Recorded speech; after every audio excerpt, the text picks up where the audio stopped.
नमस्कार दोस्तों, 2 सितंबर 2020 के एडिटोरियल डिस्कशन में आपका स्वागत है। क्या करें दोस्तों, आज तो गजब ही हो गया। 10-15 मिनट वीडियो बनाई, वीडियो बंद हो गई, पता नहीं क्या करप्ट हो गई, उसको मैं अपलोड भी नहीं कर पाया। तो पूरी वीडियो दोबारा बना रहा हूँ। एक नया सॉफ्टवेयर लिया, खरीदा और जैसे तैसे करके जुगाड़ करके वीडियो अब शुरू हुई है। तो चलिए बिना टाइम वेस्ट किए आगे बढ़ते हैं। वैसे भी अब काफ़ी देर हो चुकी, 11:30 बजे लगभग आपको वीडियो मिल रही है। In Kashmir still a long way to go. यहाँ पे ये बताया जा रहा है कि देखिए, सरकार ने आर्टिकल 35 से हटा दिया, 370 हटा दिया। अभी उसके चलते सरकार बहुत चेस्ट थंपिंग कह रही कि हमने बहुत बड़ा काम कर दिया, ये कर दिया, वो कर दिया। लेकिन हो सकता है कि आगे आने वाले समय में सरकार के इस स्टेप की वजह से शांति कम और अशांति ज्यादा आ जाए। कुछ और बातें बताई जा रही हैं कि भैया ये 370 और 35A हटाने की वजह से और डोमिसाइल रूल को चेंज करने की वजह से केवल कश्मीरी घाटी वाले परेशान नहीं है, जम्मू के भी लोग परेशान हैं। तो जो भी पॉइंट्स यहाँ पे बताए गए हैं इनको देखेंगे। नेक्स्ट आर्टिकल जो आज काम का है वो है आपका disruption in choking out a new idea for education. इस आर्टिकल में क्या कहा जा रहा है, यहाँ पे देखिए इकोनॉमिक्स की बात हो रही है। कहा जा रहा है कि देखिए, दुनिया भर में एजुकेशन की अगर बात की जाए और खासकर प्राइवेट एजुकेशन की बात की जाए, तो प्राइवेट एजुकेशन में जो एकेडमिक्स है वो कहीं ना कहीं इकोनॉमिक्स के साथ जुड़ा होता है। इसलिए उसको बता दिया इकोनॉमिक्स। और कैसे इंडिया का जो प्राइवेट एजुकेशन का फील्ड है और बाकी कंट्रीज का, नॉर्थ अमेरिका और यूरोपियन कंट्रीज का जो प्राइवेट एजुकेशन का फील्ड है, उसमें जमीन आसमान का फर्क है।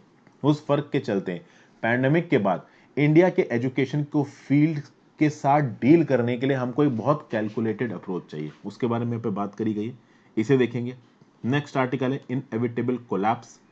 देखिए, अभी रिसेंट अप्रैल से जून के क्वार्टर के जो जीडीपी फिगर्स हैं वो रिलीज हुए और वो जीडीपी फिगर्स हमको एक अच्छा पिक्चर नहीं दे रहे हैं। तो वो जीडीपी फिगर्स क्या हैं उनके बारे में डिस्कशन करेंगे। थोड़ा मोड़ा मैंने कल एडिटोरियल की वीडियो में इसके बारे में आपको बताया था, कल करंट अफेयर्स की वीडियो में मैंने आपको बताया था कि मैं एक अलग से इकोनॉमी में एक वीडियो बनाऊंगा जिसमें आपको ये बताऊंगा कि ये देखिए, स्पेशल ओपन मार्केट ऑपरेशंस क्या होते हैं, एडिशनल ओपन मार्केट ऑपरेशंस क्या होते हैं और कैसे गवर्नमेंट ऑफ इंडिया और आरबीआई मिलके इस तरीके के ऑपरेशंस को अभी इकोनॉमी में लाने की कोशिश कर रहे हैं इस पैंडेमिक और इकोनॉमिक क्राइसिस से डील करने के लिए। वो वीडियो केवल चैनल मेंबर्स के लिए होगी, आज अपलोड हो जाएगी। इस आर्टिकल को रिकॉर्ड करने के बाद मैं वो रिकॉर्ड करूंगा। नेक्स्ट है अ गोल्डन मोमेंट। यहाँ पे बात करी गई है जो अभी चेस चैंपियन हुई है, ऑनलाइन चेस ओलंपियाड हुई है जो, इस ऑनलाइन चेस ओलंपियाड में इंडिया एक जॉइंट चैंपियन बना है रशिया के साथ। देखिए, काफी बवाल हो गया था इस ऑनलाइन चेस ओलंपियाड में। एंड टाइम पे शायद नेट बंद हो गया, नेट आउटेज हो गया। सोचिए, नेट आउटेज इतने बड़े लेवल पे भी होता है जहां पे इतने बड़े इंटरनेशनल लेवल पे चेस कंपटीशन चल रहा है। उस नेट आउटेज के चलते जो इंडियन साइड थी वो हार गई। तो इंडियन टीम मैनेजमेंट ने जब ऑल ओवर वर्ल्ड जो चेस की गवर्निंग बॉडी है FIDE, उसको जब कंप्लेन किया तो फिर इंडिया को ज्वाइंट चैंपियनशिप डिक्लेयर कर दिया गया। किसके साथ? रशिया के साथ। तो यहाँ पे जो चीजें बताई गई हैं उसे मैं आपको बताऊंगा। फिर एक और अच्छा आर्टिकल छपा है अ न्यू डेमोक्रेसी। यहाँ पे क्या बात हो रही है, यहाँ पे ये बात हो रही है कि देखिए, वैसे तो डेमोक्रेसी का सिद्धांत ये बोलता है कि मेजॉरिटी ऑफ द लोग जिस पार्टी को सपोर्ट करेंगे वो पावर में रहेगी। इंडिया में भी यही है, यूएस में भी यही है। लेकिन बात यह है कि ये जो मेजॉरिटी है ये कितनी मेजॉरिटी है। कुछ फिगर्स बताए गए हैं और उस फिगर से आपको ये पता चलेगा कि जो सरकारें बनती है ना, ओवरऑल देश को अगर आप 100% ऑफ द पॉपुलेशन मानो तो वो सरकार 50% ऑफ द पॉपुलेशन से कम जो लोगों ने वोट किया है उसके दम पे बनती है। और बताया गया जो बड़े बड़े एडवांस नेशंस हैं, डेमोक्रेसीज हैं, वहां पे कैसे यूनिवर्सल एडल्ट फ्रेंचाइज का प्रिंसिपल लेट आया, कैसे वुमेन्स को लेट वोटिंग राइट्स मिले। बहुत सारी और चीजों के बारे में बातचीत करी गई जहां पे डेमोक्रेसी के फ्लॉज को यहाँ पे ऑथर ने पॉइंट आउट किया। ओके, साथ साथ ये पॉइंट आउट किया कि पहले के जमाने में, खासकर अगर एडोल्फ हिटलर का एग्जाम्पल लिया, तो एडोल्फ हिटलर ने लोगों की विल को साइड हटा दिया और डिक्टेटर बन गया। आज की डेट में अब सीधे सीधे लोगों की विल को साइड हटा के तो डिक्टेटर बन नहीं सकते इंडिया में या किसी एडवांस नेशन में। तो वो रूल्स को ट्विक करके, नियम कानून को ट्विक करके, इंटरनली डेमोक्रेटिक इंस्टीट्यूशंस को तोड़ के अपना राज चलाते हैं आज के लीडर्स।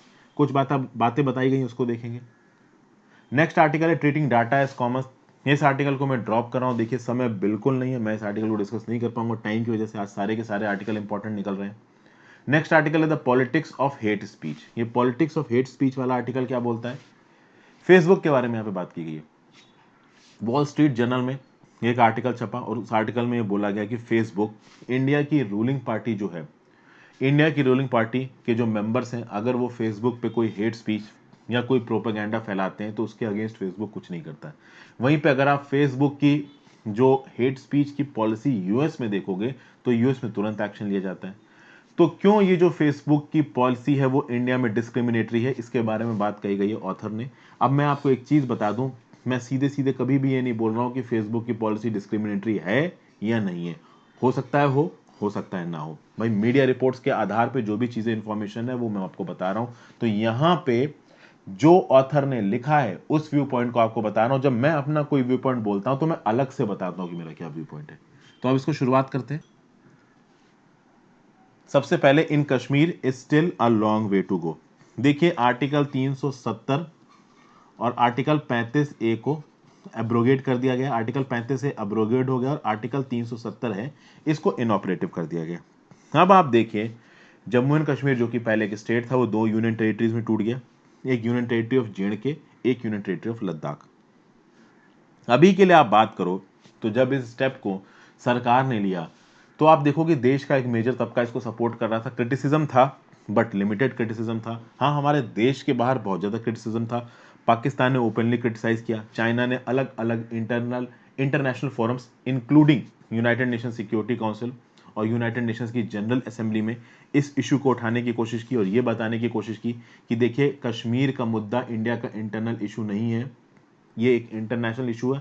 हालांकि ना पाकिस्तान की बात किसी ने सुनी और ना ही चाइना की बात किसी ने सुनी। अभी के लिए बात की जाए तो ऑथर ये बताने की कोशिश कर रहा है कि जे में जो सरकार ने किया है, ठीक है, यहां पे ध्यान दीजिएगा, जे में जो सरकार ने किया, सरकार ने एक और चीज करी थी जिसको बोला जाता है डिमोनेटाइजेशन। ये जो डिमोनेटाइजेशन किया था सरकार ने और ये जो जे स्पेशल स्टेटस को जो इन्होंने रिवोक किया है, इन दोनों में कुछ सिमिलैरिटी है। सिमिलैरिटी क्या है?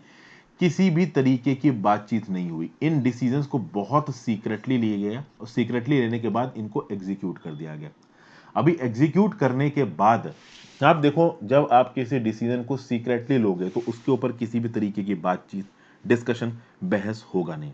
कुल मिला के यहाँ पे जो एक सेपरेट कश्मीरी आइडेंटिटी थी उसको खत्म कर दिया गया। ओके, अब यहाँ पे कुछ हद तक जो कुछ भी किया है डिमोनेटाइजेशन में, जो कुछ भी किया है जे के केस में, इसको पाकिस्तान में जो बालाकोट एयर स्ट्राइक्स हुए थे ना फरवरी 2019 से, उससे भी कंपेयर किया गया था। लेकिन बालाकोट एयर स्ट्राइक्स में लोगों को पता था कि सरकार कुछ ना कुछ जरूर करेगी पाकिस्तान के एक्शन के अगेंस्ट। यहां पे लोगों को कुछ पता नहीं था। अब देखिए, सरकार ने नियम कानून क्या दिया, लॉजिक क्या दिया?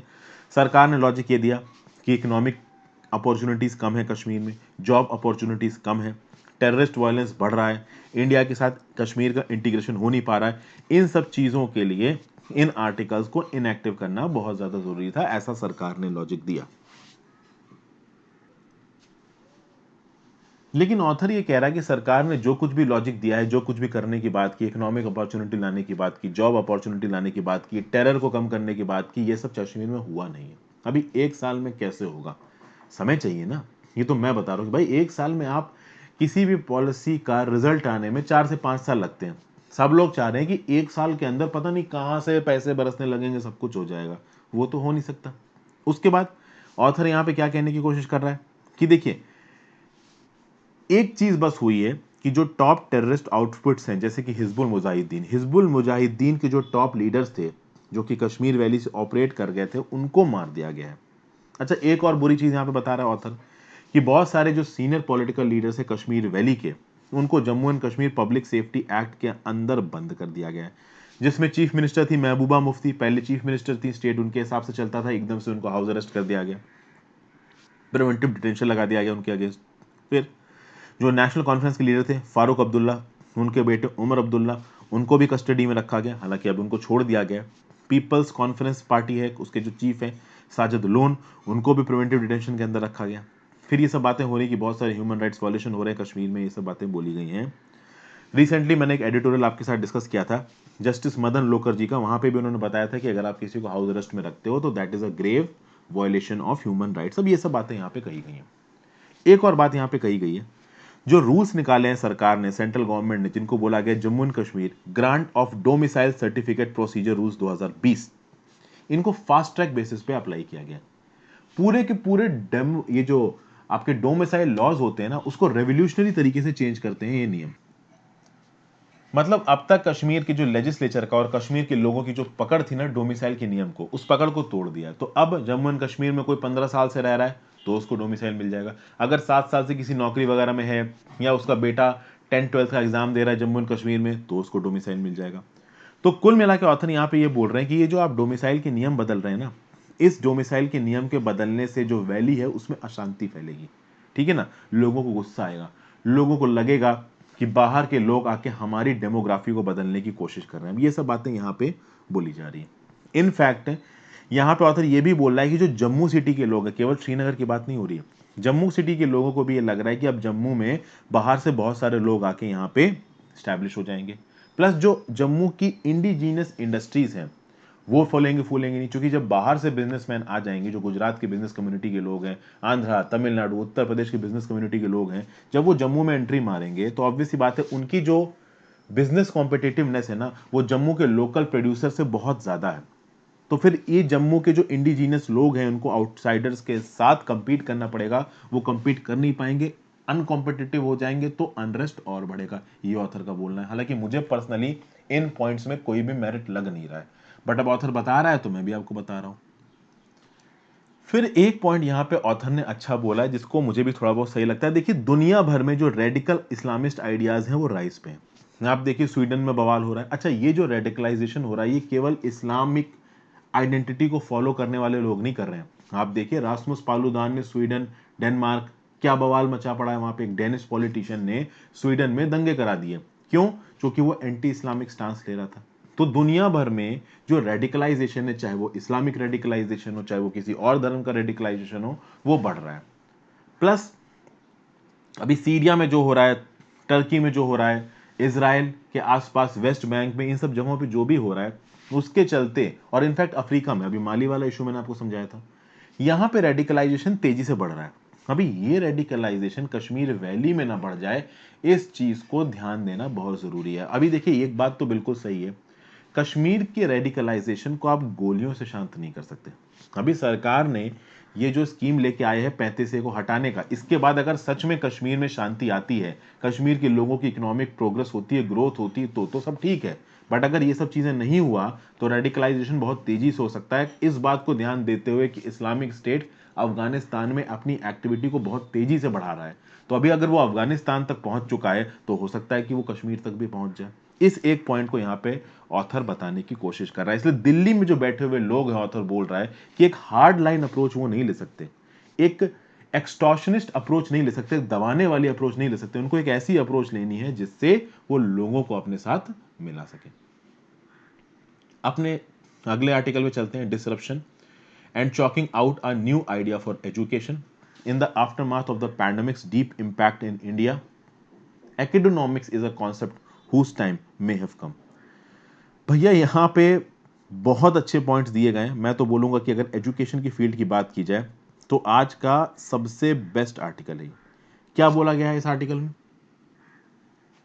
देखिए दुनिया भर में जब नोवल कोरोना वायरस फैलना शुरू हुआ था, उस समय पे किसी भी ने भी ये नहीं सोचा था कि ये इस हद तक बढ़ जाएगा, हर चीज को अफेक्ट कर देगा, पूरी की पूरी जो इकोनॉमिक एक्टिविटी है वो बंद पड़ जाएगी।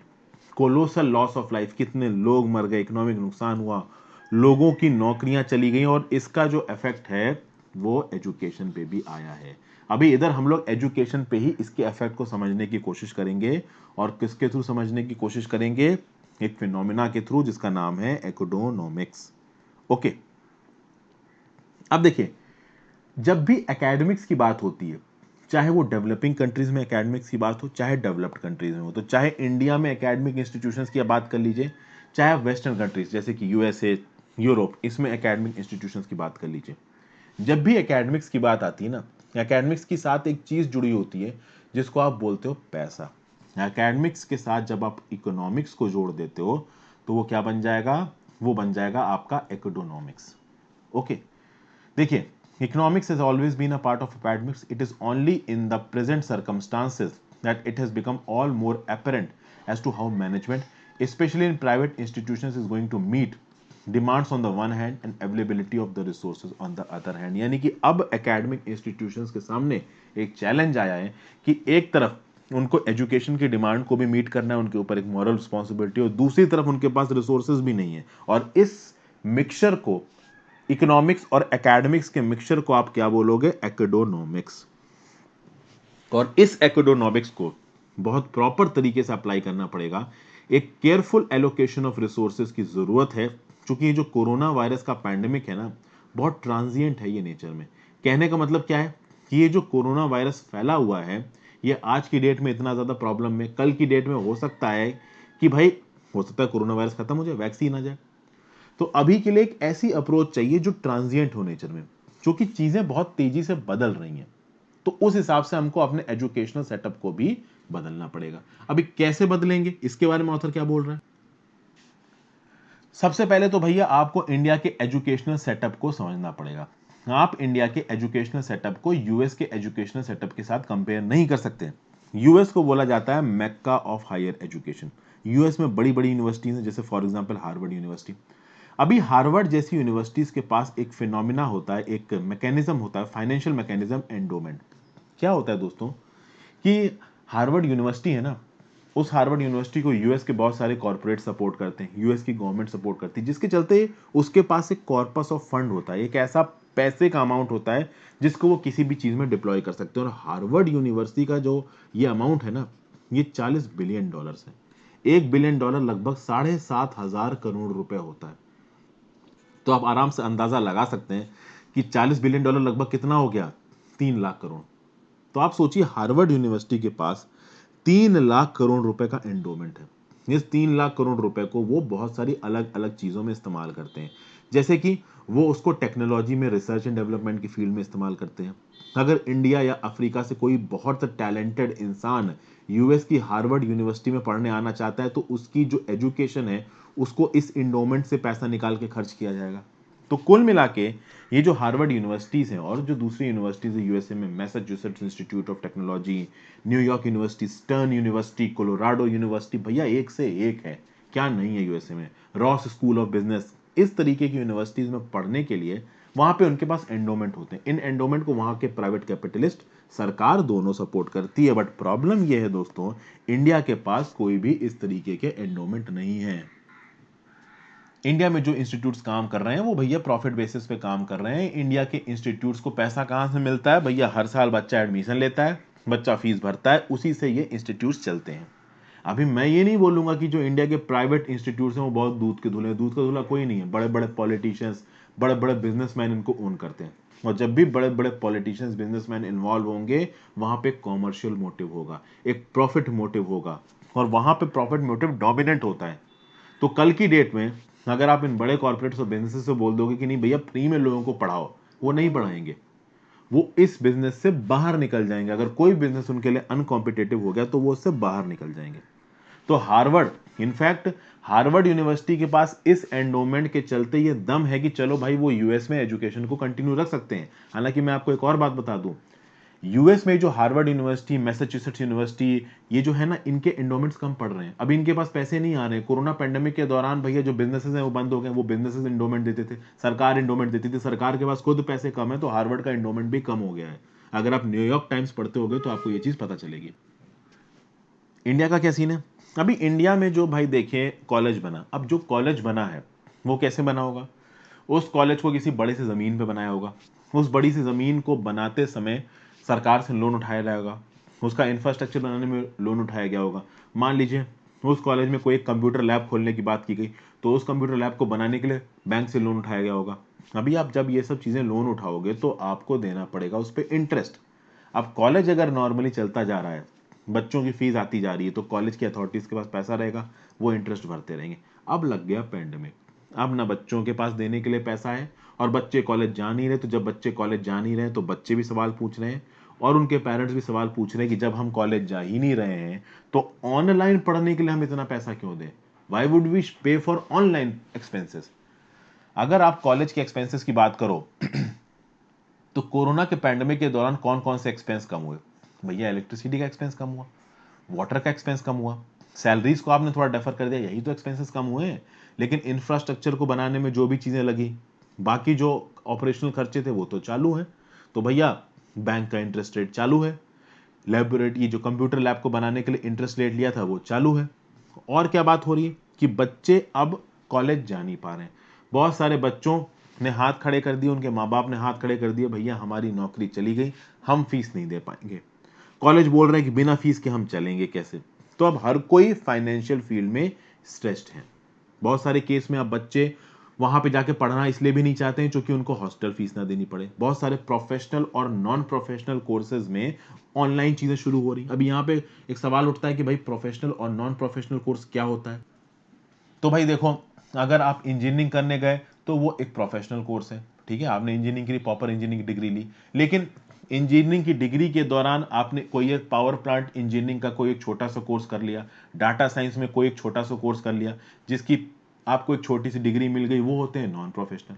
अभी आप कह सकते हो कि professional courses non professional courses से थोड़ा ऊपर होते हैं, बहुत सारे टेक्निकल डिफरेंसेस हैं। Professional non professional courses US में अलग तरीके से काम करते हैं, इंडिया में अलग तरीके से काम करते हैं। एक बेसिक आइडिया मैंने आपको दे दिया।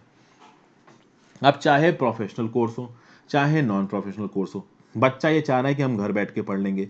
जब वो घर बैठ के पढ़ेगा, घर में खाएगा पिएगा, तो वो कॉलेज जाना नहीं चाहता, क्योंकि कॉलेज में उसको कैंटीन में खाना पड़ेगा, वहां पे उसको कोरोना वायरस होने का डर है, हॉस्टल में रहना पड़ेगा, हॉस्टल की फीस का डर है। तो वो घर बैठे पढ़ना चाह रहा है। अभी वो घर बैठे ऑनलाइन पढ़ना चाह रहा है, तो वो एक सवाल पूछेगा कि भैया घर बैठे ऑनलाइन पढ़ने के मैं इतनी ज्यादा फीस क्यों दूं कॉलेज को। और कॉलेज बोल रहा है कि भैया अगर हमारे पास फीस नहीं आएगी तो हम कॉम्पिटिटिव हो जाएंगे, हमारा काम कैसे चलेगा, हम खर्चे कैसे उठाएंगे, हमारे तो खर्चे चल रहे हैं ना, बच्चे आए चाहे ना आए। अब देखिए यहाँ पे कैसे कैसे चैलेंजेस हैं, साफ साफ लिखा हुआ है। The spike in the cost persisting with a dual mode of teaching learning process is going to be quite prohibitive for the new next year. मतलब लर्निंग का प्रोसेस भी मुश्किल होने वाला है, साथ साथ टीचिंग का प्रोसेस भी मुश्किल होने वाला है। फर्स्ट ऑफ ऑल, ऑपरेशंस की जो स्केलिंग है उसको डुअल मोड में करना पड़ेगा। कुछ जगहों पे पढ़ाई आपको ऑनलाइन मोड में करानी पड़ेगी, कुछ जगहों पे ऑफलाइन मोड में करानी पड़ेगी। तो वो जो यूनिवर्सिटीज थी जहां पे क्लासेस थी, उन क्लासेस में जाके बच्चा बैठता था पढ़ता था, तो उनको ऑनलाइन कुछ करने की जरूरत नहीं है। अभी कुछ चीजों को ऑफलाइन पढ़ाने की बात करी जा रही, जैसे लेबोरेटरी एक्सपेरिमेंट। अभी आपको किसी लेबोरेटरी में जाके केमिकल के साथ एक्सपेरिमेंट करना है, तो वो आप ऑनलाइन तो कर नहीं सकते। लेकिन कुछ चीजें जो आप ऑनलाइन पढ़ सकते हो, तो अब चाहिए एक mixture of online and offline. अभी जो चीजें ऑफलाइन में चल रही थी, ऑनलाइन में उनको लाने के लिए खर्चा लगेगा यूनिवर्सिटीज का। यूनिवर्सिटीज क्या बोल रही है, हमारे पास खर्चा नहीं है। घर पे जो बच्चा बैठा है वो क्या बोल रहा है, भैया ऑफलाइन में तो हम कम में ही जा रहे हैं, हम मेन तो ऑनलाइन पढ़ रहे हैं, तो ऑनलाइन के हम पैसे क्यों दें। तो एजुकेशनल डिलीवरी में ये जो डुअल मोड आ गया है ना, वो महंगा होने वाला है। उसके बाद भाई social distancing norms. Social distancing norms में क्या मतलब है कि पहले एक क्लास में जहां 80-90 बच्चे बैठते थे एक कंजेस्टेड स्टेट में, वहां पे अब 80-90 बच्चे नहीं बैठ सकते, तो स्मॉलर स्लाइस क्लास करनी है। अभी आप स्मॉलर क्लास करोगे तो एक टीचर जो पहले एक समय पे 80 को पढ़ा रहा था, अब अगर 40 को पढ़ाता है तो उसको 2 बार पढ़ाना पड़ेगा। तो फर्स्ट ऑफ ऑल उसका मल्टीप्लिसिटी ऑफ एफर्ट बढ़ा, वो बोलेगा मेरा एफर्ट बढ़ा तो मेरी सैलरी ज़्यादा दो, और कोविड में तो सैलरियाँ कट रही हैं, ज़्यादा तो वैसे ही नहीं मिल रही। फिर ऑनलाइन टीचिंग मोड से आपकी आईटी इंफ्रास्ट्रक्चर की कॉस्ट बढ़ेगी, network bandwidth, server, cloud resources, software licensing fees. आप सॉफ्टवेयर का इस्तेमाल करोगे पढ़ाने के लिए, तो सॉफ्टवेयर बनाने वाली कंपनीज फ्री में तो बैठी नहीं है कि हाँ भाई फ्री में ले लो सब कुछ, सब लोग यहाँ प्रॉफिट मोटिव में बैठे हैं। आगे बात की जाए, ऑनलाइन टीचिंग में आपको नए आईटी प्रोफेशनल्स को एम्प्लॉय करना पड़ेगा ताकि वो इंगेजमेंट बढ़ा सके मैसिव ओपन ऑनलाइन कोर्सेज के साथ, ऑनलाइन प्लेटफॉर्म्स की मिक्सिंग हो सके। प्लस ऑनलाइन टीचिंग में मल्टीपल स्टूडियोज की जरूरत है, एजुकेशनल टेक्नोलॉजी सेंटर्स की जरूरत है, हाई टेक्नोलॉजी में इन्वेस्टमेंट की जरूरत है, बहुत सारी चीजों की जरूरत है दोस्त। फिर उसके बाद क्रिएशन ऑफ वर्चुअल लेबोरेटरीज। भैया वर्चुअल लेबोरेटरी बनानी पड़ेंगी across all domains of studies and examination centres. अभी ये सब चीजें डिप्लीटेड फाइनेंसेस में नहीं हो सकती, तो यहां पे पैसे की जरूरत है। और सबसे एंड में जो टीचर ऑनलाइन पढ़ा रहा है उसको भैया ट्रेनिंग देनी पड़ेगी ऑनलाइन पढ़ाने की। अब वो आपको पता है इंडिया में टीचर्स के क्या हालात हैं, जो बूढ़े टाइप के लोग होते हैं उनको ज्यादा टेक्नोलॉजी समझ में नहीं आती। जो बूढ़े बूढ़े लोग, आपने घर में भी देखा होगा कि आपके पेरेंट्स कभी कभी बोलते हैं कि बेटा ये कंप्यूटर में ये चला दो, हमको ये नहीं आता, उनको नहीं आता ऑनलाइन टीचिंग। तो भैया अगर उनसे ऑनलाइन टीचिंग करानी है तो उनको कंप्यूटर सिखाने पड़ेंगे और सबको कंप्यूटर आते नहीं है। तो कुल मिला के इस समय पे जो प्रॉब्लम है वो बहुत बड़ी है। और यहाँ पे मदद किसकी चाहिए? मदद चाहिए यहाँ पे सेंट्रल गवर्नमेंट की, स्टेट गवर्नमेंट की। सेंट्रल गवर्नमेंट और स्टेट गवर्नमेंट आपस में वैसे ही लड़ रहे हैं जीएसटी को लेके। सेंट्रल गवर्नमेंट बोल रही है हमारे पास देने के लिए पैसे हैं नहीं, स्टेट गवर्नमेंट बोल रही है हमको पैसा दो। तो अब इकोनॉमिक्स है ना, वो यहाँ पे बहुत ज्यादा प्ले में आ गई है। यानी कि अब एकेडमिक्स को एक क्वालिटी के साथ अगर आपको आगे बढ़ाना है तो पैसे के एंगल को तो लेके आना ही पड़ेगा। अब यहां दो तरीके की वॉइसेस चल रही हैं। एक वॉइस ये बोल रही है कि देखिए यूनिवर्सिटीज के सामने सच में चैलेंजेस हैं, उनके सामने खर्चा बढ़ गया ऑनलाइन एजुकेशन को एक्स्ट्रा प्रमोट करने का। उनके ट्यूशन पैटर्न्स में, उनके ट्यूशन फीस के पैटर्न्स में सरकार को इंटरफेयर नहीं करना चाहिए। बच्चे बोल रहे हैं कि भैया हमारे पास पढ़ने के पैसे हैं नहीं, हम कॉलेज जा नहीं रहे, तो हम पैसे दें क्यों? तो अब दोनों तरफ की जो बातें हैं ना, वो कुछ हद तक सही है। कहीं ना कहीं उसमें एक बैलेंस लाने की जरूरत है, और इस बैलेंस को लाने की जिम्मेदारी किसकी बैठती है? सरकार की बैठती है। बट अभी सरकार करे तो करे क्या? सरदार के पास कोई जादू की छड़ी तो है नहीं कि सरकार घुमाएगी और चीजें सब कुछ सही से होने लगेगी।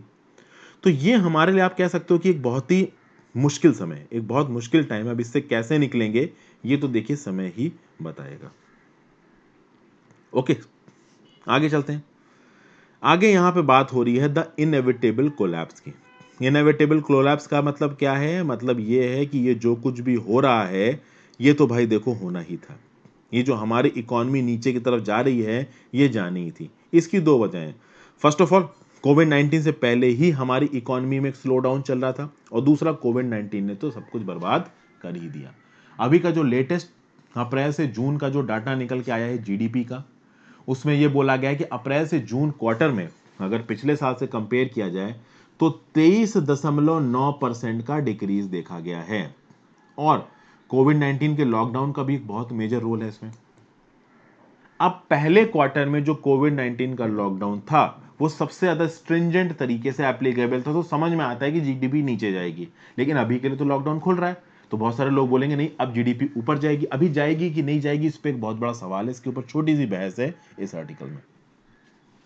जो प्राइवेट कंजम्पशन था, यानी जो लोग खरीदते थे और खरीद के मतलब इकोनॉमी में पैसा पंप इन करते थे, वो था 60% ऑफ द जीडीपी।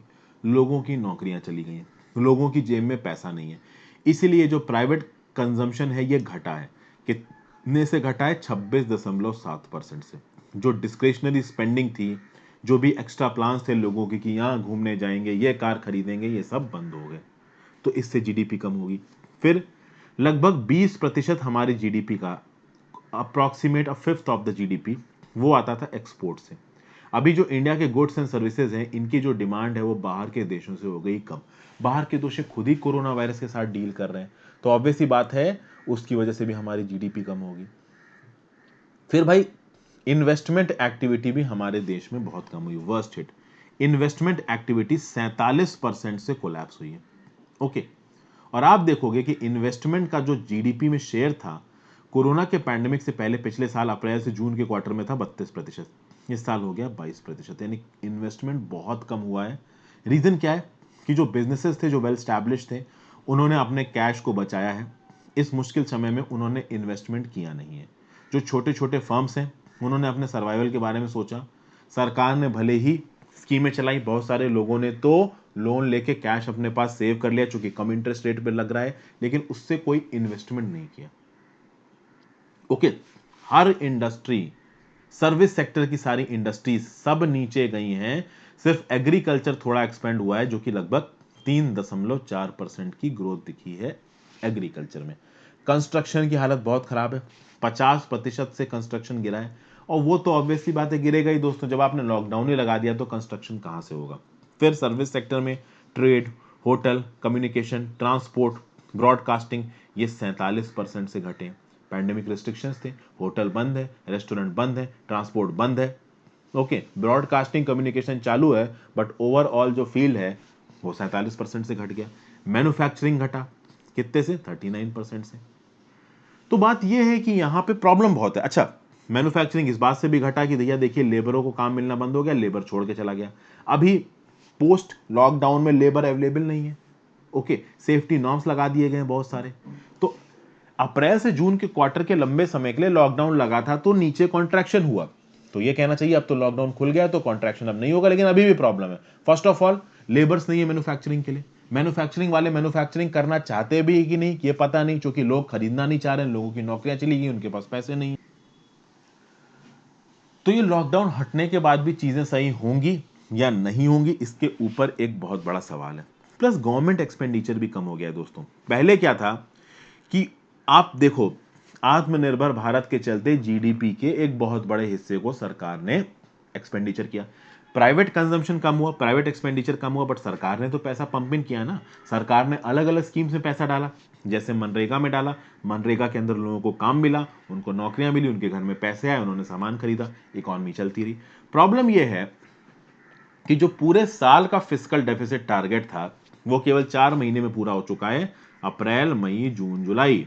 तो 4 महीने में ओवरऑल फिस्कल डेफिसिट का जो टारगेट था वो 4 ही महीने में पूरा हो चुका है। तो अब अगर हम ज्यादा पैसा खर्चते हैं तो फिस्कल डेफिसिट बहुत ज्यादा कम हो जाएगी, और फिजिकल डेफिसिट एक लिमिट से ज्यादा सरकार कम करना नहीं चाहती, क्योंकि फिर रेटिंग एजेंसीज आ जाती हैं, फॉरेन इन्वेस्टमेंट जो आती है इंडिया में एफआईआईज के थ्रू, वो आनी बंद हो जाएगी, इंडिया के बॉन्ड मार्केट्स कोलैप्स कर सकते हैं। तो सरकार पूरी तरीके से अपने रेवेन्यू एक्सपेंडिचर को कम करने की कोशिश करेगी। आप बोलोगे रेवेन्यू एक्सपेंडिचर क्या होता है? रेवेन्यू एक्सपेंडिचर वो एक्सपेंडिचर होता है जो सरकार डेली मर्रे के खर्चे में खत्म करती है। तो डेली मर्रे का जो खर्चा है लोगों को सुविधा प्रोवाइड करने का, वो सरकार कम कर देगी। अभी सरकार अगर वो कम कर देगी तो इकोनॉमी में पैसा जाएगा ही नहीं। इकोनॉमी में जब पैसा जाएगा ही नहीं तो आगे आने वाले जो 3 क्वार्टर्स हैं बाद के, मतलब जून के बाद के, अप्रैल से तो जून हो गया एक क्वार्टर, इसके बाद के जो 3 क्वार्टर हैं 9 महीने के, 3-3 महीने के, भाई उनमें हालत बहुत अच्छी होगी, इसके चांसेस बहुत ज्यादा कम है। एग्रीकल्चरल हार्वेस्ट अच्छा हो सकता है, क्योंकि record amount of harvest sowing हुई है और हमारा मॉनसून अच्छा है, आगे के मॉनसून प्रोडिक्शंस भी अच्छे हैं। तो एग्रीकल्चर में तो हमको ग्रोथ दिख रही है, बट बाकी सारे फील्ड्स में हमको ग्रोथ नहीं दिख रही है। ओके, फिर आगे चलते हैं। आ गोल्डन मोमेंट, ये किसके लिए है? ये भाई हमारे चेस चैंपियंस के लिए। इसका मैंने आपको बेसिक आउटलाइन दिया। हमारे चेस चैंपियंस की यहाँ पे तारीफ करनी चाहिए। खासकर इंडिया की तरफ से कौन रिप्रेजेंट कर रहा था? निहाल सरीन, दिव्या देशमुख। अब हुआ ये कि फाइनल्स में रशिया के साथ ये लोग खेल रहे थे, नेट आउटेज हो गया, ये लोग हार गए। इंडिया के मैनेजमेंट ने, जो FIDE है, जो वर्ल्ड चेस गवर्निंग बॉडी है, उनको कंप्लेन की और इंडिया को रशिया के साथ जॉइंट चैंपियन डिक्लेयर किया गया इस चेस टूर्नामेंट में। तो आप कह सकते हो कि इस टूर्नामेंट को खेला भी ऑनलाइन गया और बहुत सारे लोगों ने ऑनलाइन इस टूर्नामेंट को देखा भी। फिर आर्टिकल में यह बताया जा रहा है कि देखिए ये टूर्नामेंट ऑनलाइन इसलिए हुआ है क्योंकि 44th एडिशन जो था इस ओलंपियाड का, उसको पोस्टपोन करना पड़ा पैंडेमिक की वजह से। इंडिया का इससे पहला जिस ओलंपियाड में बेस्ट रैंक रही है वो रही है 3rd प्लेस। इस बार तो हम जॉइंट चैंपियन बने हैं। तो कुल मिला के कहा जा रहा है कि देखिए विश्वनाथन आनंद और कोनेरू हम्पी जैसे बहुत सारे ग्रेट प्लेयर्स को दुनिया ने देखा है, बट इंडिया में और कुछ ऐसे प्लेयर्स हैं जिनके अंदर ग्रेट बनने की काबिलियत है, जैसे कि निहाल सरीन, जैसे कि दिव्या देशमुख। तो इन तरीके के प्लेयर्स आने वाले समय में हो सकता है कि अगले विश्वनाथ बन जाए। इंडियन गवर्नमेंट यहां पे क्या कह सकती है?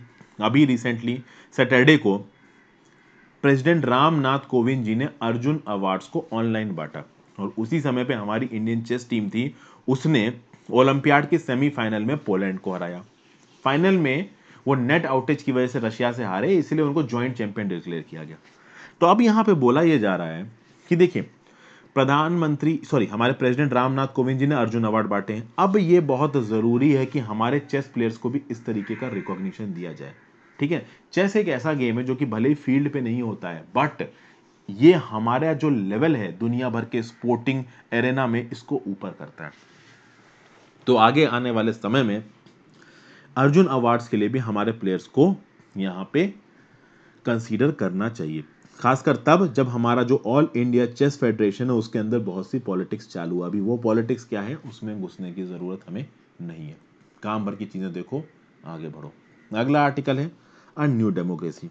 यहां पे एक अलग ही तरीके का व्यू पॉइंट दे रहा है ऑथर। अच्छा व्यू पॉइंट है, मुझे थोड़ा सा ये ठीक लगा, मैं इसको आपको समझाता हूं। आज की डेट में दुनिया भर में डेमोक्रेसी चल रही है। यह बोला जाता है कि मेजॉरिटी ऑफ द वोट्स जिसको मिलेगा वो लेजिस्लेचर में मेजॉरिटी बनाएगा। इंडिया में अगर बात की जाए लोकसभा के इलेक्शन की, तो सबसे बड़ी मेजॉरिटी किसके दौरान बनी थी? राजीव गांधी जी के दौरान 1984 में। उस समय पे भी जो राजीव गांधी जी के पास वोटों की मेजोरिटी थी ना, वो 2% कम थी। तो मान लीजिए 100% लोग अगर वोट डालते हैं तो राजीव गांधी जी को 100% में से 48% वोट मिले थे। मतलब कि ओवरऑल अगर 100% लोगों को वोट डालना है तो राजीव गांधी जी को 48% वोट मिले, और वो हमारे देश की सबसे बड़ी मेजॉरिटी थी। नरेंद्र मोदी जी की जो प्रेजेंट गवर्नमेंट है, आपकी बीजेपी की, नेशनल डेमोक्रेटिक अलायंस की, 2014 में जब मोदी जी जीते, उस समय पे मोदी जी को टोटल वोट्स के केवल 31% वोट मिले थे, ये बोला गया। 2019 में जब मोदी जी जीते जीते तो टोटल वोट्स के केवल 40% वोट मिले। तो आप सोचिए इस समय पे बीजेपी के पास कितनी जबरदस्त मेजोरिटी है। राजीव गांधी जी को 1984 में जब मेजोरिटी मिली थी, उसके बाद की अब तक की सबसे बड़ी मेजोरिटी है ये, जिसको पाने के लिए मोदी जी को सिर्फ 40% ऑफ द वोट चाहिए। मतलब कि देश की 100% की जनता में से केवल 40% वोट मोदी जी को मिले। वो अलग बात है कि केवल 66 से 67% लोग ही वोट डालते हैं, that is a different issue. तो ऑथर इस बात को क्वेश्चन करने की, क्या ये डेमोक्रेसी सही है? अभी क्या होता है ना, देखिए दोस्तों, जो बुद्धिजीवी होते हैं, जैसे कि इसको ऑथर, अभी बुद्धिजीवी को करना क्या है, उनको हर चीज में कमी निकालनी है। तो मतलब जो कुछ भी जैसे भी चल रहा है उसको खंगाल खंगाल के, खोद खोद के उसमें से जितनी कमियां निकल सके वो बुद्धिजीवी निकालते हैं। तो यहाँ पे इन बुद्धिजीवी ने भी एक कमी निकाल दी। अब बात करी जाए यूएस में जब इलेक्शंस हुए थे 2016 में, तो डोनाल्ड ट्रंप जीते थे। अभी आप देखोगे कि ओवरऑल अगर उस समय ऐसा हुआ था दोस्तों, यूएस में जो टोटल वोट्स पड़े उसमें से यूएस के जो प्रेसिडेंट थे ट्रंप, उनके अगेंस्ट जो हिलरी क्लिंटन थी ना, उनको 2.5 मिलियन वोट ज्यादा मिले थे, तब भी ट्रंप जीत गए। क्योंकि ऑब्वियसली बात है, वहां पे भी वेटेज सिस्टम चलता है, अलग अलग प्रोविंसेस के वोट्स का जो वेटेज होता है वो अलग अलग होता है। तो उस तगड़म में डोनाल्ड ट्रंप जीत गए। अब यहां पे डेमोक्रेसी की पहली कमी तो यहां पे ऑथर ये बता रहा है कि भैया डेमोक्रेसी में एब्सोल्यूट मेजॉरिटी बन रही है लोगों की लेजिस्लेचर में, लेकिन जो वोट की मेजॉरिटी है वो तो भैया 50% से ज्यादा की नहीं है। नरेंद्र मोदी जी की 2014 की 31%, 2019 की 40%। अब बात की जाए दुनिया भर की जो एडवांस कंट्रीज हैं उनमें डेमोक्रेसी की, तो कहा जाता है कि यूनिवर्सल एडल्ट फ्रेंचाइज दुनिया भर में जब शुरू हुई है, उसको शुरू हुए अभी 100 साल भी नहीं हुए हैं। यूएस की बात की जाए तो यूएस में जो व्हाइट लेडीज थी उनको वोट डालने का अधिकार पहले मिल गया, उनसे कई सालों बाद, 20-30 साल बाद ब्लैक लेडीज को अधिकार मिला। इनफैक्ट जब यूएस में व्हाइट लेडीज को अधिकार मिला था वोट डालने का, उसके लिए भी व्हाइट लेडीज को बहुत बवाल करना पड़ा था। इनफैक्ट स्विट्जरलैंड जैसी कंट्री में अभी से 50 साल पहले जो आपकी लेडीज थी उनको वोट डालने का अधिकार मिला है। तो बात ये कही जा रही है कि जो डेमोक्रेसी है, जो आज की डेट में सो कॉल्ड एडवांस नेशंस हैं जो कि डेमोक्रेसी की बातें दूसरों को बताते फिरते हैं, उनके यहाँ खुद में डेमोक्रेसी कितने लेट आई है, इस चीज को ऑथर यहाँ पे पॉइंट आउट करने की कोशिश कर रहे हैं। और जिस तरीके की मेजोरिटी बनती है आज की डेट में, वहां पे डेमोक्रेसी का कोई मतलब नहीं है, ऐसा ऑथर बोल रहे हैं। फिर ऑथर बोल रहे हैं कि भैया अगर डेमोक्रेसी आई थी तो डेमोक्रेसी के साथ और चीज़ें आनी चाहिए थी, इंडिविजुअल राइट्स आने चाहिए थे, फ्रीडम आने चाहिए थे, फ्री मार्केट इकोनॉमी आनी चाहिए थी, हर कोई बराबर है ये आना चाहिए था। क्या ये सब चीज़ें आया है? तो ऑथर बोल रहे हैं नहीं आया है। डेमोक्रेसी के साथ क्या डोमिनेंट है? कैपिटलिज्म। कैपिटलिज्म में हो क्या रहा है कि दुनिया भर की जो दौलत है उसका मेजर हिस्सा टॉप 1% ऑफ द लोगों ने अपने पास हथियार रखा है। तो जो लोअर हिस्सा है ना, उसके अंदर एक तरीके का रेवोल्यूशन उमड़ता नजर आ रहा है। कभी भी वो टॉप क्लास के अगेंस्ट बवाल छेड़ सकते हैं, चूंकि भले ही डेमोक्रेसी है, भले ही सब बराबर हैं, बट इकोनॉमिक फ्रंट में डेमोक्रेसी नहीं है। इकोनॉमिक फ्रंट पे बहुत सारी इनइक्वालिटी है, कुछ लोग बहुत गरीब हैं और कुछ लोग जरूरत से ज्यादा अमीर हैं। ये बातें यहाँ पे बोली जा रही हैं।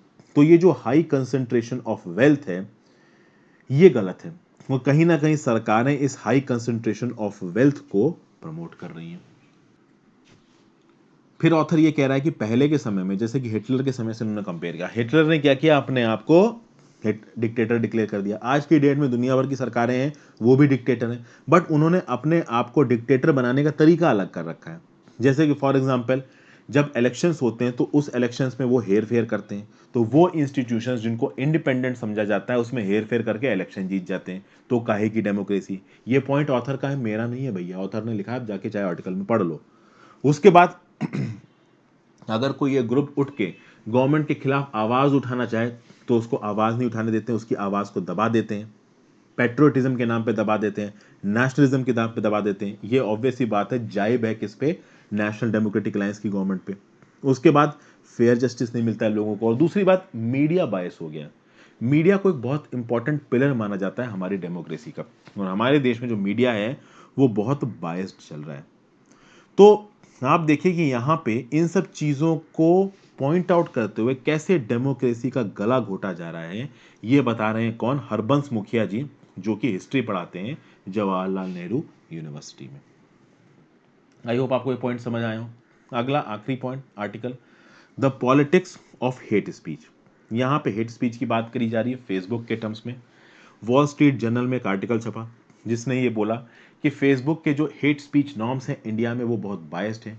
रूलिंग पार्टी के जो लेजिस्लेटर्स हैं अगर वो प्रोपोगेंडा फैलाते हैं, हेट स्पीच फैलाते हैं, तो उसको फेसबुक रोकता नहीं है। अभी वॉल स्ट्रीट जर्नल में जो आर्टिकल छपा है इसमें जो कुछ भी लिखा है वो सही है, गलत है इस पर मैं पॉइंट आउट नहीं कर रहा हूं, बट यहां पे जो ऑथर पॉइंट आउट करने की कोशिश कर रहा है वो मैं आपको बता रहा हूं। ऑथर क्या बोलता है कि भैया फेसबुक के अगर आप सीईओ की बात सुनो जुकरबर्ग की, तो यूएसए में जब इलेक्शन अनाउंस हुए तो फेसबुक के सीईओ ने यूएसए में भैया पूरी कोशिश की कि ऑनलाइन मीडिया पे हेट स्पीच को प्रमोट ना किया जाए, बट ऐसा उन्होंने इंडिया में नहीं किया। इंडिया में क्या है कि इंडिया में, अच्छा सीधे सीधे गवर्नमेंट के अगेंस्ट यहां पे ऑथर बात नहीं कर रहा है, इंडिया में फेसबुक के कुछ और इंटरेस्ट को यहां पे ऑथर पॉइंट आउट करने की कोशिश कर रहा हूं। जैसे ऑथर यहां पे क्या बोलने की कोशिश कर रहा है, भले ही फेसबुक ने बोल रखा है कि उन्होंने अपने प्लेटफॉर्म पे हेट स्पीच के डिटेक्शन एल्गोरिदम में 40 लैंग्वेजेस को जोड़ा है, बट इंडिया में तो भैया 800 लैंग्वेज अकेली हैं जिसमें 22 ऑफिशियल लैंग्वेजेस हैं। तो अभी के लिए आप देखोगे अगर फेसबुक के हेट स्पीच नॉर्म्स को आप देखो तो वो इंडिया की 4 लैंग्वेजेस पे अप्लाई होते हैं, हिंदी पे, बंगाली पे, उर्दू पे, तमिल पे और इंग्लिश पे तो अप्लाई होते ही हैं। ऑथर ये बोल रहा है कि 2011 सेंसस के हिसाब से हमारे देश में 25% ऐसे लोग हैं जो हिंदी, बंगाली, उर्दू, तमिल, इंग्लिश नहीं जानते हैं। तो इन 25% लोगों के लिए फेसबुक ने क्या किया? पहली बात तो फेसबुक ये बोलता है। दूसरी बात, फेसबुक ये कहता है कि भैया फेसबुक के इंडिया में 29 करोड़ यूजर्स हैं और व्हाट्सएप पे 40 करोड़ यूजर्स हैं। कहीं ना कहीं ये जो प्रोपोगेंडा है, कहीं ना कहीं ये जो बायस्ड व्यूज हैं, चाहता है फेसबुक के इंडिया में फैले, क्योंकि इनसे जो फेसबुक की अट्रैक्टिवनेस है वो बढ़ती है, फेसबुक के ऊपर जो क्राउड आके चढ़ जाता है वो बढ़ता है, ऑडियंसेस का जो एक्सपोजर है फेसबुक की तरफ वो बढ़ता है। इसलिए कहीं ना कहीं फेसबुक इंटरनली भी ये नहीं चाहता है कि इन चीजों को रोका जाए। यहां पे ऑथर ये बोल रहे हैं। और इन सब चीज़ों से जो वल्नरेबल कम्युनिटीज़ हैं हमारे देश की, जो मार्जिनलाइज कम्युनिटीज़ हैं, उनके ऊपर प्रॉब्लम है। अब जैसे कि देखिए कैसे एक फेसबुक पोस्ट ने एक माइनॉरिटी कम्युनिटी को इतना भड़का दिया कि बैंगलोर में इतने बवाल हो गए। अगर वो फेसबुक पोस्ट रोक दिया जाता सही समय पे तो ऐसा कुछ भी नहीं होता। ये भी एक व्यू पॉइंट निकल के आता है। ठीक है, फिर भाई हेट स्पीच, थ्रेट्स, हैरेसमेंट्स, जर्नलिस्ट का हैरेसमेंट्स, सोशल मीडिया पर्सन्स का हैरेसमेंट्स, बड़े बड़े लोगों का हैरेसमेंट होता है ओपनली, और फेसबुक कुछ भी नहीं करता है। तो यहाँ पे ऑथर बस यही करने की कोशिश कर रहे हैं कि फेसबुक के इस तरीके की जो एक्टिविटीज है उसको इंडिया में एक इंडिपेंडेंट बॉडी के थ्रू चेक किया जाना चाहिए। तो ये था आज का एनालिसिस दोस्तों। आई होप आपको ये एनालिसिस पसंद आया हो। Thank you for watching, have a great day.